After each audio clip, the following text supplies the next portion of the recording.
Et pour plus d'explications sur ce sujet, mesdames et messieurs, nous avons le plaisir d'accueillir au bout du fil Monsieur Antonio Sebordadi, qui est expert en tourisme et guide touristique. Bonjour.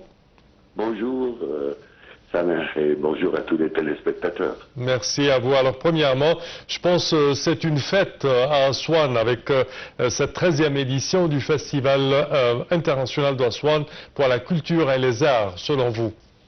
Oui, bien sûr, ça c'est devenu un événement annuaire que le gouvernorat l'attend, ça devient de plus en plus célèbre, ça fait partie des activités et vraiment des événements qui se font dans cette ville magnifique, la ville d'Assouan. Certainement. Oui, pourquoi Assouan est-elle une ville idéale pour accueillir un événement culturel international de cette envergure et de cette échelle? Eh bien, il y a beaucoup de choses. Premièrement, Assouan, c'est vraiment la porte. La porte du sud de l'Égypte vers notre prolongement africain, vers les cultures africaines avec qui on avait tout le temps des relations, qui étaient des civilisations parallèles à celles de l'Égypte, aussi bien dans l'histoire qu'aujourd'hui. La porte vers la Nubie, vers Kouch, vers le Soudan, vers toute cette zone, effectivement, qui a tracé aussi l'histoire égyptienne. Donc ça fait une multiculture entre, que ce soit la Haute-Égypte, la Nubie et le Soudan et l'Afrique, etc. Deuxièmement, Assouan, elle a un environnement magnifique, effectivement, pour ce type d'événements, surtout culturels. L'environnement d'Assouan, les paysages d'Assouan sont très compatibles pour faire de tels événements. Et également, je pense, il fait très beau temps à présent à Assouan. C'est ce que j'allais dire exactement. Ouais. Et troisièmement, c'est le climat qui est idéal qu'en mois de février, on peut faire un tel événement en plein air, sur le Nil, dans des lieux ouverts. Eh ben, c'est magnifique.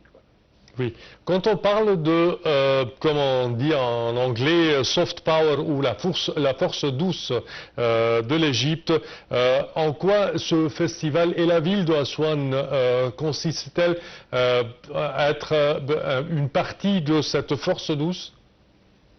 Oui, bien sûr. Vous savez, l'Égypte, vraiment, c'est une puissance douce, avec toutes ces régions, avec le tissu égyptien, avec sa variété culturelle.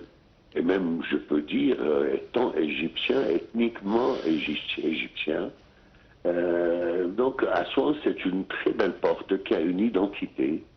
Cette identité, premièrement, par un environnement différent, bien sûr. La zone des cataractes, les rochers, le désert, l'environnement. La Nubie, avec toute sa culture qu'elle a pu conserver depuis des millénaires, en architecture, en art, en langue, en folklore. Ça reste quand même une culture très pure, malgré qu'elle est intégrée dans la culture égyptienne, mais elle a son identité. Assouan, elle a vraiment tous les éléments. Donc, entre le Nil, les cultures, le désert, les montagnes, vous voyez, c'est un multigéographie qui représente vraiment l'Égypte. Oui. Quelle est l'importance des arts populaires et certainement de la culture dans la préservation de l'identité culturelle de l'Égypte? C'est très important. Regardez la musique égyptienne, par exemple. Oui. La musique d'Assouan ou la musique nubienne, c'est vraiment une musique à part. Une musique à part qui, aujourd'hui, avant c'était une musique folklorique régionale, les habitants d'Assouan qui la chantaient, qui l'écoutaient. Mais regardez, aujourd'hui, la musique nubienne, elle est intégrée dans on peut dire entre parenthèses, notre pop égyptien, vous voyez. Oui. Quelqu'un comme Mohamed Mounir et Mohamed Ahmed Mounib, etc., ils ont fait quand même de la musique nubienne, une musique très progressive. Mohamed Hamam également. Mohamed Hamam, oui, de la musique effectivement progressive et qui a une échelle internationale. Oui, certainement. Aussi bien la danse nubienne avec ses rythmes, avec les instruments folkloriques anciens qui remontent au temps des pharaons. Oui. Que ce soit la semsemeya, que ce soit les tambourins, que ce soit... Tout ça, ça fait partie de nos racines qui sont depuis des millénaires dans la terre, vous comprenez? Oui. Quand on parle des pays participants à ce festival, comment la diversité des pays participants peut-elle enrichir le dialogue entre les cultures, surtout avec la participation de pays tels que l'Inde ou la Grèce ou la Palestine dans cette édition? Effectivement, le but de ce type de festivités, que ça soit quand même un genre d'échange culturel avec des cultures qui sont très différentes, mais la seule chose qui les unisse, c'est l'identité, la culture, la musique, vous voyez. Oui. Donc c'est très varié entre la Grèce, l'Inde, l'Égypte, la Palestine, mais chacun a sa culture. Mais ça prouve quand même que ce type d'événement, c'est une vraie union entre les peuples, une vraie union, c'est un langage commun entre les peuples, effectivement, c'est ce type de festivité. Vous savez, Assouan, c'est une ville qui est très très bien préparée pour ce type d'événement. Je sais qu'il y a aussi un festival de cinéma africain qui se fait à Assouan tous les ans. Il y a un événement à Assouan qui est très célèbre mondialement, malheureusement on ne parle pas beaucoup, le symposium d'Assouan, où il y a des sculpteurs qui viennent de tous les continents tous les ans tailler le granit, et Assouan qui se transforme en un musée à ciel ouvert, des œuvres d'art, de sculpture moderne, vous voyez. Assouan, c'est vraiment une ville en plus qu'elle n'est pas très grande, ça permet qu'on voit plus les événements, que tout le monde participe, tout le peuple, tous les habitants, tous les invités, vous voyez, il n'y a pas de distance à faire, il n'y a pas des événements qui sont éloignés les uns des autres, non, c'est vraiment dans le cœur de la ville elle-même. Oui. Quand on parle de ce festival, Monsieur Antoun, parvient-il à transmettre le patrimoine culturel aux jeunes générations et également aux réseaux sociaux pour acquérir plus de public, je dirais? C'est ce qu'il faut faire, mais ça, c'est des choses qui se font toutes seules. Je pense que de plus en plus que le festival il prend de la célébrité, de plus en plus il va attirer du monde, de plus en plus il va être plus présenté sur les réseaux sociaux, ainsi de suite. Je veux dire que ce type de choses, surtout moi ce que j'appelle la presse populaire, il ne faut pas qu'on pousse là-dessus. Il faut qu'on la laisse tourner toute seule. Vous savez, des fois c'est beaucoup plus efficace quand ça prend son élan elle-même que quand on fait des plans pour que ça donne un impact. Je crois que ça va venir tout seul. Et ne croyez pas, sûrement il y en a beaucoup dans le monde qui suivent ça, même de loin, même si nous en Égypte, il y en a qui ne le suivent pas.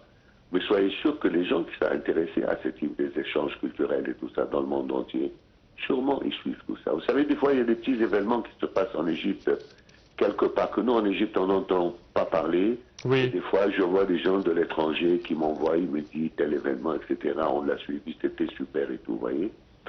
Donc le monde est tellement ouvert aujourd'hui qu'il faut laisser ça se faire lui-même. Oui, c'est une place, je dirais, qui doit être remportée par un tel festival.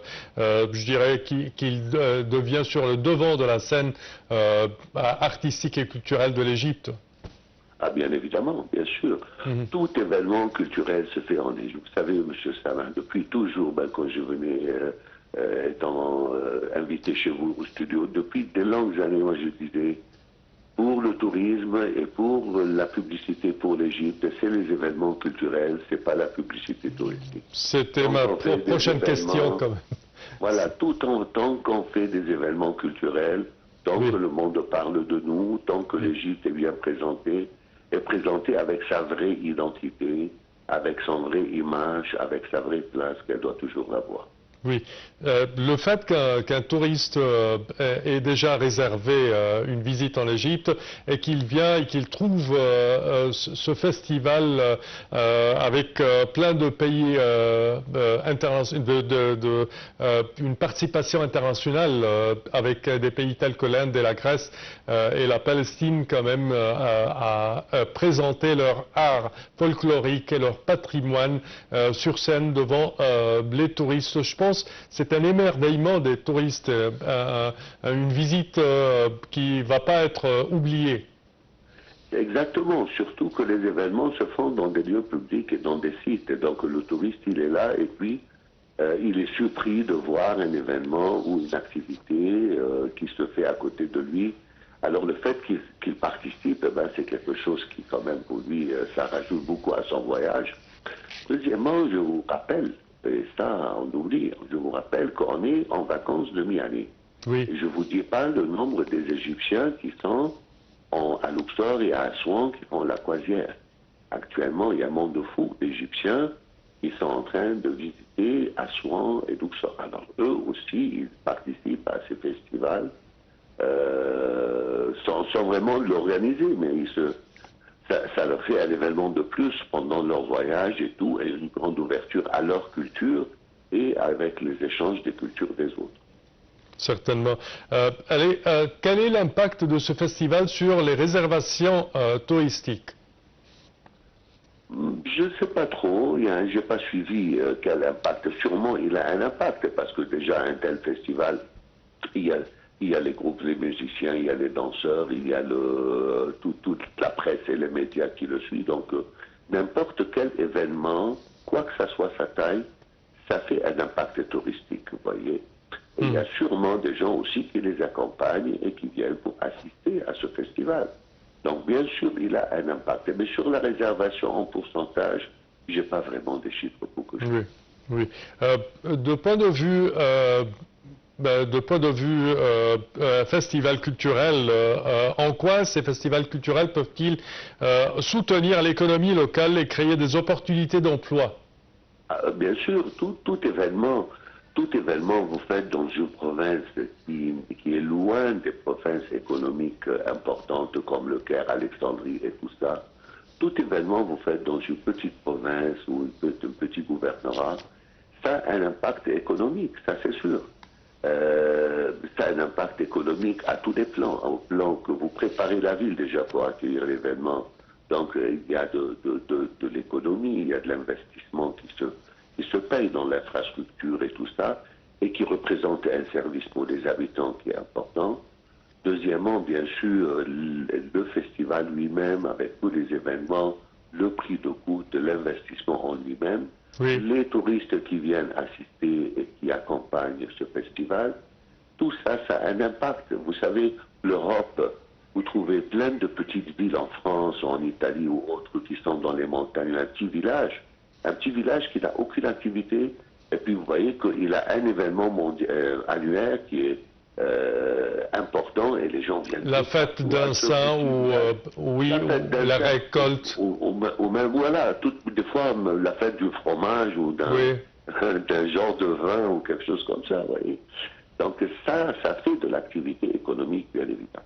Et selon vous, est-ce que ce festival, comme un moyen de promotion pour Assouan, est-ce qu'on a besoin d'autres types de festivals et types d'activités pour faire la promotion touristique pour le sud de l'Égypte tout entier?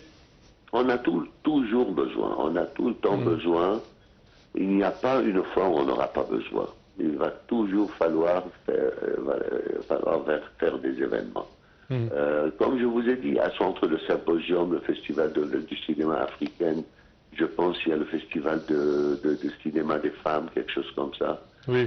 Ce festival, il y a tout. Tant que si vous faites un agenda de 365 événements par an dans chaque province et dans chaque ville, ça sera incroyable, je dirais. Oui, exactement. Certainement, certainement. C'est quoi le plus marqué dans la culture nubienne dans la ville d'Assouan? La culture nubienne, c'est une culture quand même qui est très, je ne vais pas dire à part, mais c'est une identité qui s'est très bien quand même protégée, malgré tout, depuis des millénaires. Vous savez, les Nubiens, cette population qui fait partie de l'Égypte, mais depuis la nuit des temps, ils faisaient partie de l'Égypte, ils sont très nationalistes, mais ils ont toujours une certaine autonomie. Comme ils vivaient dans un système tribal, plus que système de société solidaire, agricole, comme le restant de l'Égypte, donc ils se sont mariés entre eux, ils ont gardé leur culture, leur tradition, leur architecture. L'architecture nubienne est très très belle. Oui, certainement. Si vous lisez le livre, bien sûr... Inspiré de l'Égypte ancienne. Oui, et puis si vous voyez Hassan Fathi avec la fameuse théorie, c'est inspiré de l'architecture nubienne. Oui. Les motifs de décoration, les couleurs, c'est très gai. Et puis en plus, les Lumières, ils font tout en chantant, en dansant. Vraiment, c'est des bons vivants et qui aiment bien la vie, la musique, la chanson, la couleur. Donc ça fait une gaieté comme ça dans notre Certainement, enfance. certainement. C'est une invitation à visiter le sud de l'Égypte tout entier, pas la ville d'Aswan tout simplement. Bien Certainement, certainement. Monsieur Antonio Bourdadi, je tiens à vous remercier de vos explications. Merci à vous. Je répète que vous êtes expert en tourisme et guide touristique. Chers téléspectateurs, à présent, une petite pause.